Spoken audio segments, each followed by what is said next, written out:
Good morning, my YouTube friends. I want to start with saying that I know this audio isn't great, and I'm kind of doing that for the purpose of this video. So I'm responding to the Angelina Jordan video where she was playing with the orchestra, and some of the comments, or some of the conversations I saw were around her voice not being loud enough. And I kind of want to shed at least my perspective on that, right? So I'm outside, it's a beautiful spring morning, it's about 6 in the morning, I got my dog out here, I'm walking on some boards from a project, and I'm trying to be purposefully noisy in the background just so I can kind of prove my point a little bit as I go along. So what happens is these cameras aren't specifically designed for concerts, right? And like I'm just using the native onboard microphone on my camera right now, and that's why it's kind of like weird sounding, but I wanted to demonstrate the purpose. So what's happening is the algorithm that's specific to like each camera is going to try to emphasize as much as it can so you don't miss anything, right? So if we imagine an environment that isn't a concert or a performance, like a wedding, right? So now we've got the bride and the groom, maybe an organic moment happens, maybe one says something, maybe the other kind of claps back, and if the audio missed it, you'd be really upset.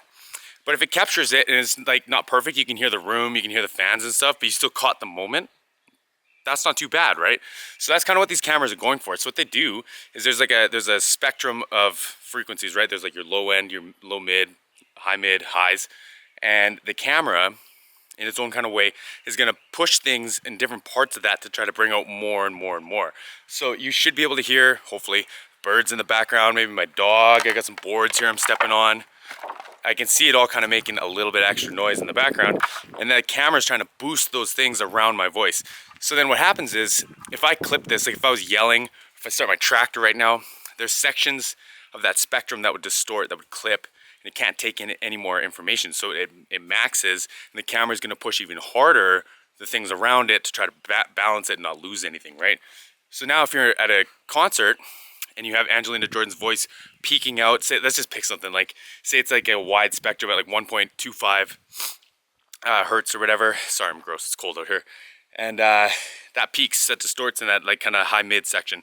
Now the camera is gonna bring up everything around it to try to make it match. So now you have an orchestra being pushed, an audience being pushed around her voice to build a flat kind of spectrum.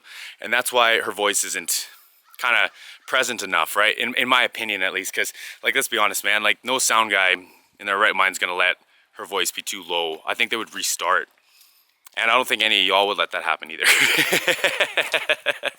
But I hope this audio isn't too nasty. I also shot basically the same video in my office with some different audio settings just to kind of show the point. But it's a beautiful morning, my friends. Check it out.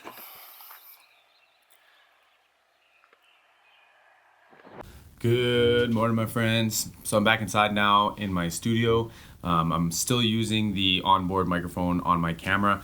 So all I've done is I've taken the audio, like the input recording volume, and I took it from 23 out of 30, which like crazy high. And I backed it down to 3, so you can't, like, it's not picking up as much stuff. It's not as sensitive. So hopefully it's only prioritizing my voice. And I've also edited the crap out of this, like to make it a little bit better. Just like, cause this is what's possible, right? So if I could offer any advice to anyone moving forward, play with the mic sensitivity if you're just gonna use the onboard mic, right? You don't wanna put it so low where you don't get anything, especially like, you know, if you're at that wedding scenario I was talking about. But if you're just recording off of it and you're talking, and if you're this close and you want it to be isolated, back it down, get a cheap microphone, get like a cheap little Rode, those $60 shotgun mics, like get something to help that out. But back the input off, back the input way off, like let that information come in nice and clean.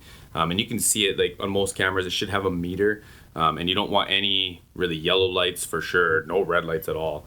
That's where it starts losing information, right? But my speakers are making noise, my furnace is on, my cat's meowing at the door. I don't know if you can hear any of that. I hope not, because that would make the point even more emphasized. But anyway, that's my thoughts on it. Let me know what you think. If there's any other topics that you want me to kind of cover or go through like this, let me know in the comments down below. And I'll see you all on the next one.